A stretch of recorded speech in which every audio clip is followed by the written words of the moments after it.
1947 में स्वतंत्रता के साथ देश को विभाजन का दंश भी मिला था।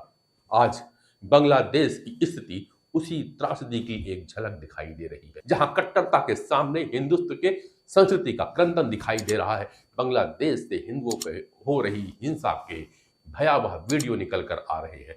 यह बहुत ही स्तब्ध करने वाली और दिलों को दहला देने वाली घटना है। जैसे जैसे तस्वीरें और वीडियो सामने आ रहे हैं, आतंक की ऐसी फिल्म उभर कर आ रही है कि दरिंदगी भी शर्मा जाए। मगर फिर भी भारत में और विदेशों में कुछ ऐसे लोग हैं जिन्हें यह सब ना तो दिखाई दे रहा है, ना ही सुनाई दे रहा है। बांग्लादेश में हिंदुओं पर हमले केवल उनकी धार्मिक पहचान के कारण ही हो रहे हैं। यदि मामला जरा भी राजनीतिक होता तो भला मंदिरों पर हमले क्यों होते? क्यों हिंदू लड़कियां ही बलात्कार की शिकार होती? क्यों सार्वजनिक रूप से हिंदुओं का यूं अपमान होता? मगर ऐसा हो रहा है और लगातार हो रहा है। यह सही है कि आवामी लीग के मुस्लिम नेताओं और कार्यकर्ताओं को भी मारा जा रहा है, परंतु उन्हें मारने के साथ ही उनके धार्मिक स्थलों को तो नहीं जलाया जा रहा। और यह भी सत्य है कि आवामी लीग के प्रति गुस्सा इस कारण है क्योंकि वो हिंदुओं के प्रति कुछ सहानुभूति रखते हैं। उनका दृष्टिकोण कुछ उदारवादी रहता है। बांग्लादेश में हिंदुओं के साथ जो अत्याचार हो रहे हैं उसे लेकर विश्व के लगभग हर कोने में प्रदर्शन अब शुरू हो गया है। यूएन मुख्यालय से लेकर कनाडा, अमेरिका, लंदन आदि स्थानों पर भी लोग प्रदर्शन करके हिंदुओं के लिए न्याय की मांग कर रहे हैं। लेकिन दुर्भाग्य है कि भारत के कम्युनिस्टों की ओर से बांग्लादेश में मारे जा रहे हिंदुओं के प्रति एक भी शब्द नहीं आया। और इससे भी दुर्भाग्यपूर्ण यह है कि जब बांग्लादेश में हिंदुओं को मारा जा रहा था, भयानक हिंसा हर ओर थी, उस समय भारत के जंतर मंतर पे कम्युनिस्ट एनी राजा और अर्थशास्त्री एक्टिविस्ट जियान द्रेज सहित कुछ लोग फिलिस्तीन के समर्थन पे नारे लगा रहे थे। बीजेपी लगातार आरोप लगा रही है कि कांग्रेस हिंदुओं पर हो रहे अत्याचारों पर खामोशी की चादर डालकर सो रही है। बांग्लादेशी हिंदुओं की हत्याओं और उनके परिवार के यौन उत्पीड़न के मामलों पर राहुल गांधी समेत तमाम बड़े कांग्रेस लीडर्स की चुप्पी के बाद बीजेपी ने रील हिंदू और रियल हिंदू के बीच में अंतर समझाना शुरू कर दिया है। इस बीच शेख हसीना के प्रधानमंत्री पद से इस्तीफा देने के बाद नोबेल पुरस्कार से सम्मानित मोहम्मद यूनुस ने गुरुवार को बांग्लादेश के अंतरिम सरकार के मुखिया के रूप में शपथ ले ली। यूनुस की शपथ लेने के बाद भारत के प्रधानमंत्री नरेंद्र मोदी ने सोशल मीडिया के जरिए उन्हें बधाई दी। इसके साथ ही पीएम मोदी ने बांग्लादेश में हिंदुओं और अन्य अल्पसंख्यकों पर हो रहे हमले के विरोध में आवाज उठाई और मोहम्मद यूनुस से उनकी सुरक्षा सुनिश्चित करने का आग्रह भी किया। तो वहीं लोकसभा में नेता प्रतिपक्ष और कांग्रेस सांसद राहुल गांधी ने भी मोहम्मद यूनुस को बधाई तो दी, लेकिन उन्होंने बांग्लादेश में हिंदुओं और अल्पसंख्यकों के साथ हो रहे अत्याचार पे कुछ नहीं कहा। सिर्फ राहुल गांधी ही नहीं बल्कि कांग्रेस के तमाम नेताओं ने भी बांग्लादेश में हिंदुओं पर अत्याचार के विरोध में एक लफ्ज भी नहीं बोला। हैरान करने वाली बात यह है कि जब गाजा हवाई हमले में मुस्लिम समुदाय के लोग मारे जाते हैं तो यही लोग खुलकर उनका विरोध करते हैं, मगर जब बांग्लादेश में हिंदुओं पर अत्याचार हो रहा है, उनके घर, दुकानें और मंदिरों को नुकसान पहुंचाया जा रहा है, तब राहुल गांधी और पूरी कांग्रेस पार्टी ने मौन धारण कर रखा है। हालांकि कांग्रेस नेता जयराम रमेश ने कहा, कांग्रेस को उम्मीद है कि बांग्लादेश की अंतरिम सरकार अल्पसंख्यक समुदायों में फिर से वह विश्वास पैदा करने के लिए कदम जरूर उठाएगी। बहरहाल बांग्लादेश के अपदस्थ प्रधानमंत्री शेख हसीना फिलहाल भारत की शरण ले रही है। उन्होंने अपने इस्तीफे और देश में सत्ता परिवर्तन की घटनाओं के लिए अमेरिका की भूमिका का संकेत दिया है।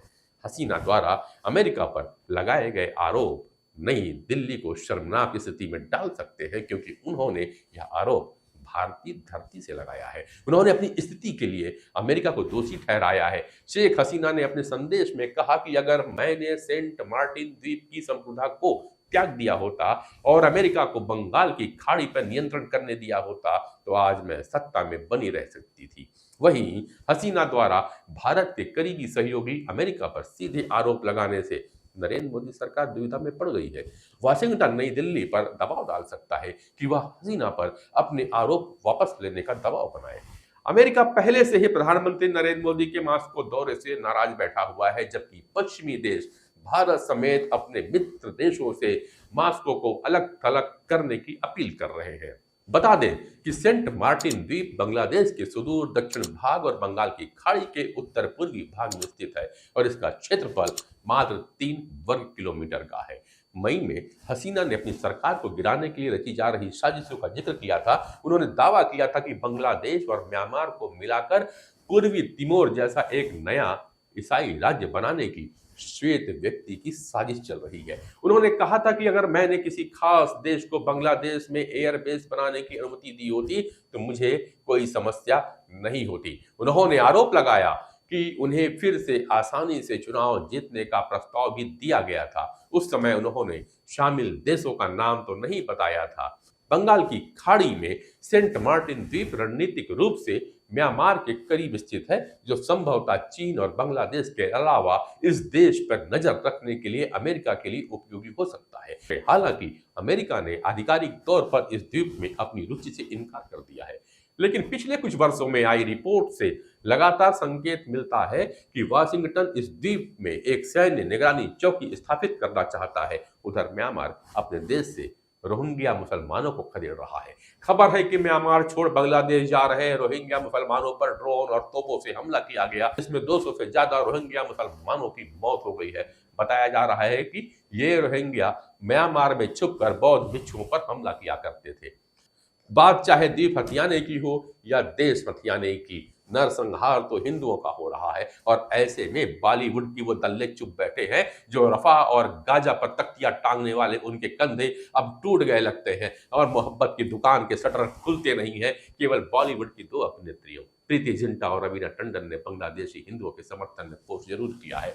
वैसे खबर है कि बांग्लादेशी हिंदू अब एकजुट हो गए हैं। राजधानी ढाका सहित देश के विभिन्न हिस्सों में लाखों हिंदू सड़क पर उतर आए हैं। इस आंदोलन का नेतृत्व हिंदू महिलाएं कर रही हैं, जो अपने समुदाय के लिए न्याय और सुरक्षा की मांग कर रही हैं। हिंदू समाज की प्रमुख मांगे हैं कि बांग्लादेश में अल्पसंख्यकों के लिए अलग मंत्रालय की स्थापना हो। बांग्लादेशी संसद में हिंदुओं के लिए 10% आरक्षण की मांग है। अल्पसंख्यक सुरक्षा आयोग का गठन होना चाहिए। हिंदू अल्पसंख्यकों पर होने वाले हमलों को रोकने के लिए कठोर और कड़े कानून का निर्माण होना चाहिए। हिंदू समाज का कहना है कि इन मांगों को पूरा करने के लिए सरकार को तत्काल कदम उठाने चाहिए, अन्यथा यह आंदोलन और तेज और उग्र हो सकता है। प्रदर्शनकारियों का कहना है कि वो अपने अधिकारों की सुरक्षा के लिए किसी भी हद तक जाने को तैयार है। बांग्लादेश में हिंदुओं पर किए जा रहे भयानक हिंसक आक्रमणों और बर्बरतापूर्ण हो रहे अत्याचार पर जूना पीठाधीश्वर आचार्य महामंडलेश्वर स्वामी अवधेशानंद गिरिजी महाराज ने भी अपील की है। सुनिए वीडियो। बांग्लादेश में हिंदुओं पर भारी अत्याचार हो रहे हैं। वहाँ हिंदुओं के घर उजाड़ दिए गए, उनके घरों में आग लगा दी गई। वहाँ की हिंदू युवतियां, तरुणियां, किशोरियां, वहाँ की बहू बेटियां किस तरह से अपमानित की गई हैं। समूचे हिंदू समुदाय को लक्षित कर, उन्हें चिन्हित कर अपमानित किया गया और उनके घरों को लूट लिया गया है।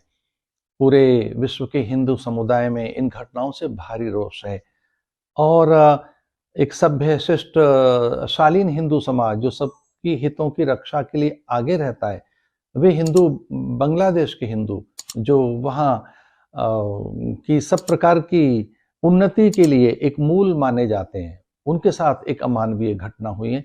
ये अच्छी बात नहीं है। मानवाधिकार संगठनों को आगे आना चाहिए। संयुक्त राष्ट्र संघ, मानवाधिकार परिषद और संयुक्त राष्ट्र संघ से मैं अपील करता हूं कि वो हिंदुओं की रक्षा के लिए, उनके अधिकारों के रक्षण के लिए एक स्वर पैदा करें, तत्काल प्रभावी कोई कठोर कार्रवाई करें और वहाँ की अंतरिम सरकार भी एक कठोर कार्रवाई करे, जिससे कि हिंदू पलायन न करें, उन्हें वहाँ सुरक्षा दी जा सके, उनके अधिकारों की रक्षा की जा सके और इस प्रकार की हिंसक घटनाओं की पुनरावृत्ति न हो। जो अभी भी कुछ घटनाएं हो रही हैं, उसके लिए अंतरिम सरकार कठोर कार्रवाई करे। कुछ शरणार्थी भारत आ रहे हैं, उनके सम्मान के लिए हम यहाँ तत्पर हैं।